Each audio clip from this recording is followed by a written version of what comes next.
Hopefully everybody is bundled up good. I'm already showing the effects. I'm chapped, my lips hurt, my hands hurt, my feet hurt. But we need to do this, and people need to see this. During the day, Mike Carl works at General Motors Delta plant, but for the last week, I'm out here all the time. If I ain't working, I'm here. He's been on a mission. And this is better than last night. Walking the streets of Lansing, looking for the needy and homeless. I hope everybody that watches this understands it's important that we need to take care of each other. Because Mike says most don't understand what homelessness is really like. Most people don't get to see what real homelessness is.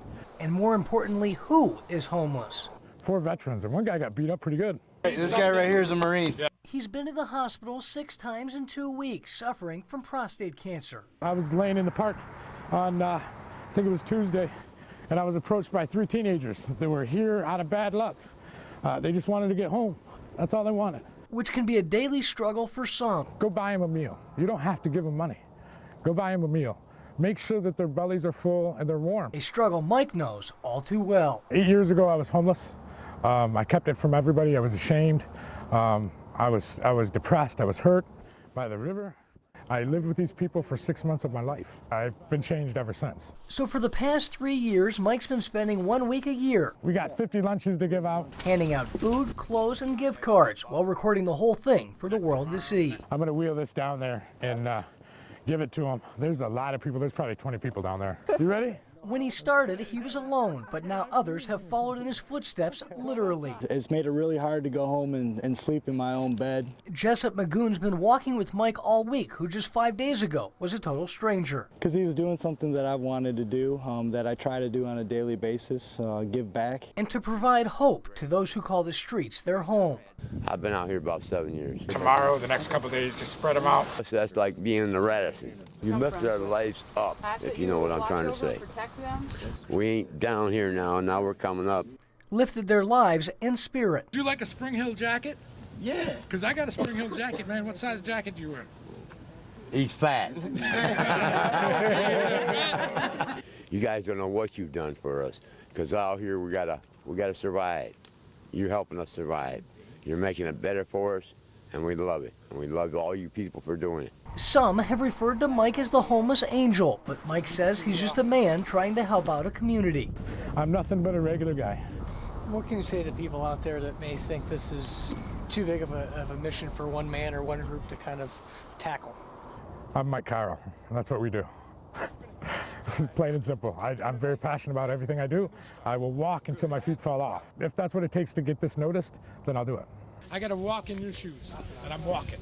In Lansing, Nick Perreault, 6 News. $1,600 a month for an apartment.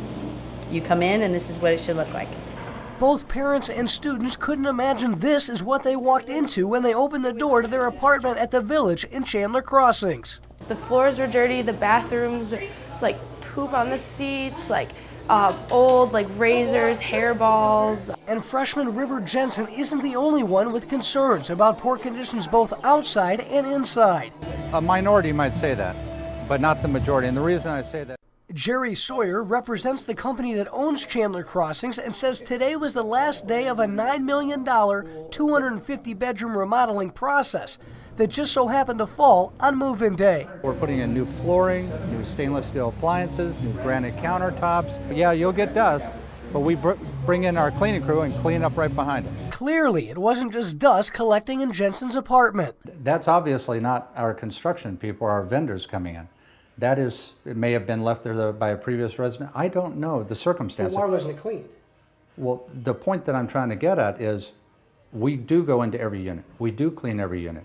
I can't say what happens afterwards. And Jerry Sawyer says for those who've been inconvenienced, they've been given the option of hotel rooms for the night in some cases, gift cards, and the assurance that their rooms will be clean to make sure they have a top-notch experience here at Chandler Crossings from here on out. He even gave us a tour of what the finished product will look like, but Jensen says sadly the damage has already been done. It's a nice place once it's cleaned. It's just it just sucks that we had to see it so disgusting because that's the image we have now of it. For now, her and her roommates are left lighting candles to clear the air and try to forget this ever happened. In East Lansing, Nick Perreault, 6 News. From 7 in the morning to 7 at night. Harold Smith calls this corner his office. It's been very helpful. You know, we got some people that out here that really does care. Smith, a veteran, lost his job and home 6 months ago. So he's been here almost all day, every day since, asking for work and asking for money from those passing by. I haven't ran across nobody as far as job opportunities, you know, and that's very depressing. But now that a federal ruling says it's okay for Smith to stand here with his sign in hand, he says it will make his job a little easier. I had a couple of times where an officer has told me to get off the corner and come up with some type of excuse just to get me off the corner. And Smith believes if people are left alone on their corners, it'll keep them out of trouble. It was a no-brainer for them, really. Attorney Mike Nichols says he was surprised the issue was challenged in the first place. This statute, which has been on the books for decades, way too overbroad, and it prohibits our First Amendment rights. A right that Smith hopes those in need will use. Reaching out to anybody who has any types of work, or for a guy or for a veteran like me, and just keep my head up and hope something comes through for me. Until then, Smith will be back at his corner, hoping those who drive by will stop and think for a second what it's like in his shoes. In Lansing, Nick Perreault, 6 News.